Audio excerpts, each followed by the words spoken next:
आइए शुरू करते हैं अपना आज का वीडियो, जिसका विषय है बरवै कुंडलियां। शीर्षक में नया प्रयोग देखकर आपके मन में खुद ही कौतूहल जाग रहा होगा कि क्या इसमें नया प्रयोग होने वाला है। तो यही कहना चाहूँगा कि जो लोग बरवै और कुंडलियां छंद से परिचित हैं उनको लग रहा होगा कि हम इसमें बरवै और कुंडलियां लिखना सीखेंगे, लेकिन ऐसा नहीं है। मैं इस वीडियो में आपको बरवै आधारित कुंडलियां लिखना सिखाऊंगा, बरवै छंद पर आधारित कुंडलियां। क्योंकि हम लोग जो कुंडलियां का प्रारूप देखते हैं वो ये होता है।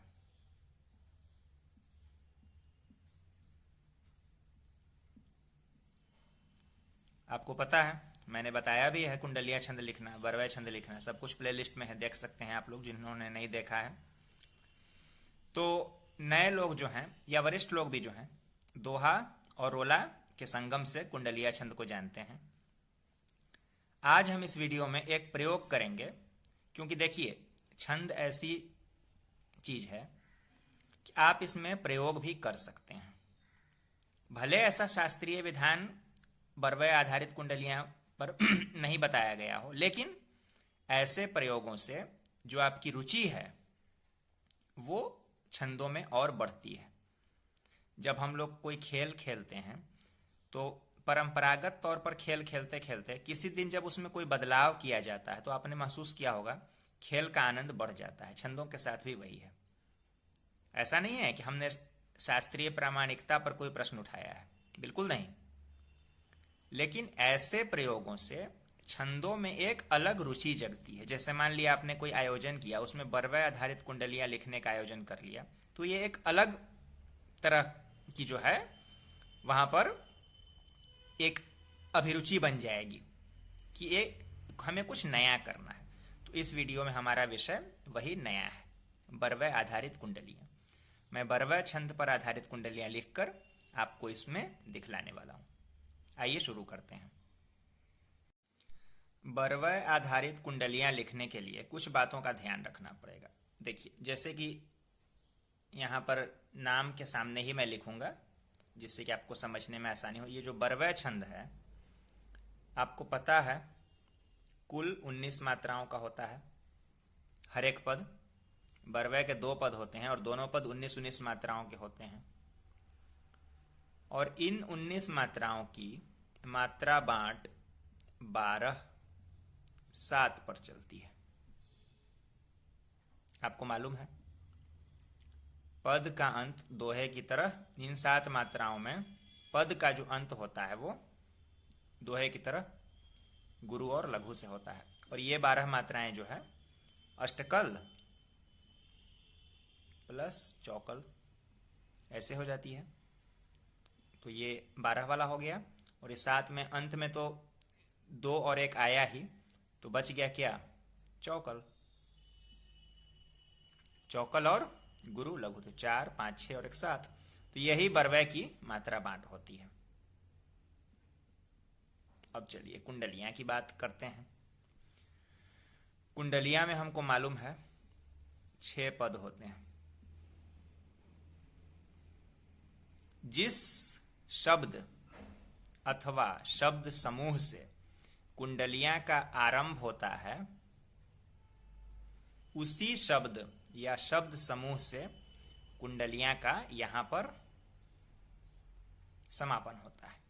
आपको पता है इसके अलावा कुंडलियां का जो चौथा चरण होता है, पहला चरण कुंडलियां का आएगा, यति होगी, दूसरा चरण आएगा, तीसरा चरण आएगा और ये चौथा चरण आएगा। और इन दोनों चरणों में तुकांतता होगी। तो ये जो चौथा चरण है कुंडलिया का, ये वाला, यही चौथा चरण सेम टू सेम यहां 5वां चरण हो जाता है, बिल्कुल यही। आपको पता है। उसके बाद हम फिर बाकी के चरण लिखते हैं, ठीक। तो ये होते हैं बरवै और कुंडलिया के नियम। अब आप सोचिए कि जब हम बरवै आधारित कुंडलियां लिखेंगे तो क्या करना पड़ेगा। तब हमको ये करना पड़ेगा, जैसे हम 12/7 से 12 मात्राएं और 7 मात्राएं लेकर कुंडलियां को शुरू करेंगे, तब उस स्थिति में कुंडलियां का जो पहला पद होगा वो 12 मात्राओं का आएगा, यति होगी, फिर से 7 मात्राएं आएंगी, फिर 12 मात्राएं आएंगी, फिर से 7 मात्राएं आएंगी, और यही 7 मात्रा आपको यहां पर लानी है, यानी क्रम को उलट देना है। बस इतना ही तो करना है। अब इसके बाद 12/7 से हम कुंडलियां के पहले 2 पद बनाएंगे और बाकी के 4 पद लिखने के लिए इस मात्रा क्रम का सहारा लेंगे, 7/12 का। और फिर कुंडलियां में, इस बरवे आधारित कुंडलियां में, इन 12 मात्राओं में जो हमने जिस शब्द या शब्द समूह से शुरू किया होगा, छठे पद में उसी शब्द या शब्द समूह से इसको पूरा कर देंगे। अभी उदाहरण दिखलाऊंगा, चूंकि बरवा छंद के बारे में मैंने विस्तार से बताया हुआ है, तो इसलिए अलग से इसके शिल्प पर ज़्यादा चर्चा करने की यहाँ आवश्यकता तो नहीं महसूस हो रही है। देखना चाहें जो लोग, प्लेलिस्ट में है वीडियो, देख सकते हैं, बरवे वाले प्लेलिस्ट में देखिएगा, वहाँ मिल जाएगा। चलिए अब इसका एक उदाहरण दिखलाता हूँ आपको, और तुकांतता वैसे ही चलेगी जैसे सामान्य रूप से कुंडलिया में होती है, आसान है। चलिए अब हम देखते हैं इसका उदाहरण। अब देखिए उदाहरण, देख के लग रहा है ना ये कोई कुंडलियां लिखी हुई है, बिल्कुल कुंडलियां ही है। अंतर सिर्फ इतना है कि दोहा रोला पर ना होकर ये बरवै पर है। आओ मिलकर गाएं सुखमय गीत, मानवता की है ये पावन रीत जन सेवा ममता है, प्राणी मात्र नित रखनी समता है, अब नवरंग जीवन में भर लाओ, प्रण कर संग आओ साथी आओ। देखिए बिल्कुल कुंडलियां की जो शैली है उसका यहाँ पर पालन हो रहा है। आरंभ जिस शब्द से हुआ उसी शब्द से इसको पूर्णता भी इस छंद को मिल रही है। ये जो चौथा चरण है वही सेम टू सेम इसका 5वां चरण बना है। और जैसा कि मैंने आपको मात्रा क्रम के बारे में बताया, छंद को पढ़ लीजिए आराम से।